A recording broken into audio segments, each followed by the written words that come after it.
Hello friends, I'd like to read you a story. The title is A Boy Who Was Wanted. There's no author listed. Sorry.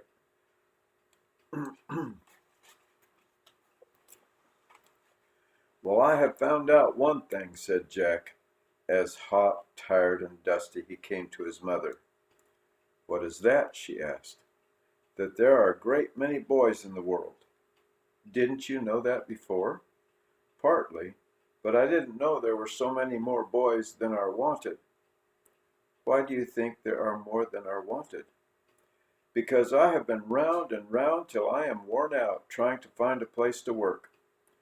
Wherever I go there are more boys than places. Doesn't that show that there are too many boys? Not exactly, said his mother with a smile. It depends entirely on the kind of boy. A good boy is always wanted somewhere. Well, if I am a good boy, I wish that I knew that I was wanted. Patience, patience, my boy. In such a great world as this, with so many places and so many boys, it is no wonder some of them do not find their places at once. But be sure, dear, as she laid a very caressing hand on his arm, that every boy who wants a chance to do fair, honest work will find it. That's the kind of work I want to do, said Jack. I don't want anybody's money for nothing. Let me see, what have I to offer? All the schooling and all the wits I have been able to get up in 13 years, good stout hands and a civil tongue. And a mind and heart set on doing faithful duty, suggested his mother. I hope so, said Jack. I remember father used to say, just as soon as you undertake to work for anyone, you must bear in mind that you have sold yourself for the given time. Your time, your strength, your energy are his, and your best efforts to seek his interests in every way are his due. The earnest tone in which the boy spoke seemed to give assurance that he would pay good heed to the words of the father whose counsel could no more reach him.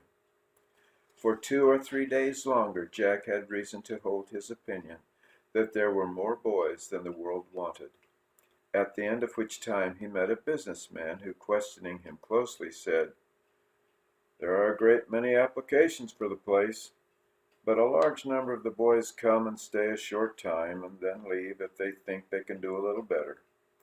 When a boy gets used to our route and customers, we want him to stay.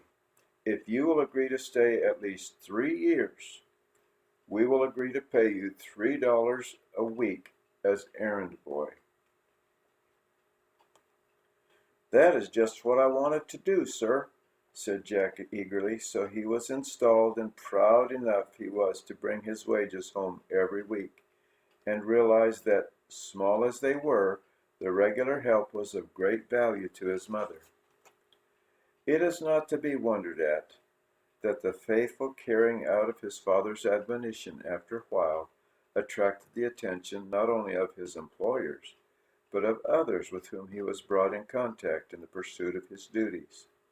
One day he was asked into the office of Mr. Lang, a gentleman to whom he frequently carried parcels of value. Have you ever thought of changing your situation? Asked Mr. Lang. No, sir, said Jack. Perhaps you could do better, said the other. I want a boy who is quick and intelligent and who can be relied on. And from what I see of you, I think you are that sort of boy. I want you to drive a delivery wagon, and I will pay you $5 a week. Jack's eyes opened wide. It is wonderfully good pay for a boy like me, I am sure.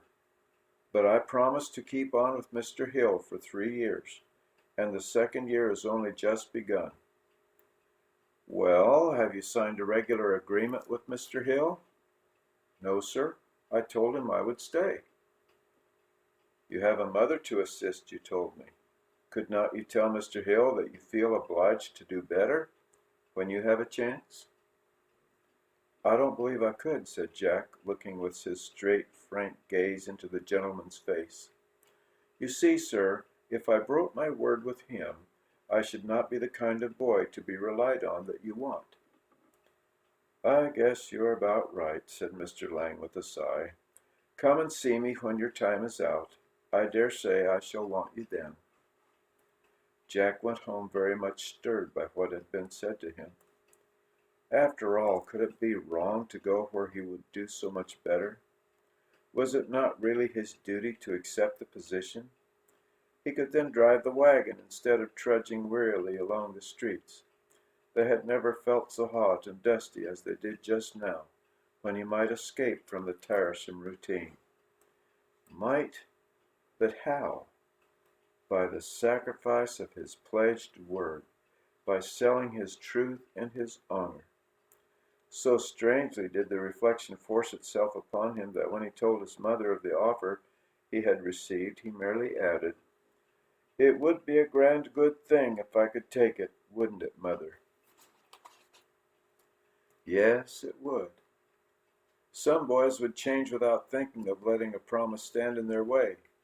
Yes, but that is the kind of boy who sooner or later is not wanted. It is because you have not been that sort of boy that you are wanted now. Jack worked away, doing such good work as he became more and more accustomed to the situation, that his mother sometimes wondered that Mr. Hill, who seemed always kindly interested in him, never appeared to think of raising his pay. This, however, was not Mr. Hill's way of doing things, even though he showed an increasing disposition to trust Jack with important business. So the boy trudged through the 3 years, at the end of them having been trusted far more than is usually the case with errand boys. He had never forgotten the offer made by Mr. Lang, and one day, meeting that gentleman on the street, ventured to remind him that his present engagement was nearly out, adding, "You spoke to me about driving the wagon, sir." "Ah, so I did. But you are older now and worth more. Call around and see me." One evening soon after, Jack lingered in Mr. Hill's office after the other errand boys had been paid and had gone away. "My 3 years are up tonight, sir," he said. "Yes, they are," said Mr. Hill, looking at him as if he had remembered it. "Will you give me a recommendation to someone else, sir?" "Well, I will, if you are sure that you want to leave me." "I did not know you wanted me to stay. But," he hesitated and then went on, "my mother is a widow, and I feel as if I ought to do the best I can for her. And Mr. Lang told me to call on him." "Has Mr. Lang ever made you an offer?" Jack told him what Mr. Lang had said nearly 2 years before. "Why didn't you go then?" asked Mr. Hill. "Because I had promised to stay with you. But you wouldn't blame me for trying to better myself now?" "Not a bit of it." "Are you tired of running errands?" "I'd rather ride than walk," said Jack with a smile. "I think it is about time you were doing better than either. Perhaps you think that you have been doing this faithful work for me through these years for next to nothing. But if so, you are mistaken. You have been doing better work than merely running errands. You have been serving an apprenticeship to trust and honesty. I know you now to be a straightforward, reliable boy, and it takes time to learn that. It is your capital, and you ought to begin to realize it. You may talk to Mr. Lang if you wish, but I will give you a place in the office, with a salary of $600 for the first year, with the prospect of a raise after that." Jack did not go to see Mr. Lang, but straight to his mother with a shout and a bound. You're right, Mother," he cried. "No more hard work for you, Mother. I'm wanted, you see, wanted enough to get good pay. All the hardest part is over."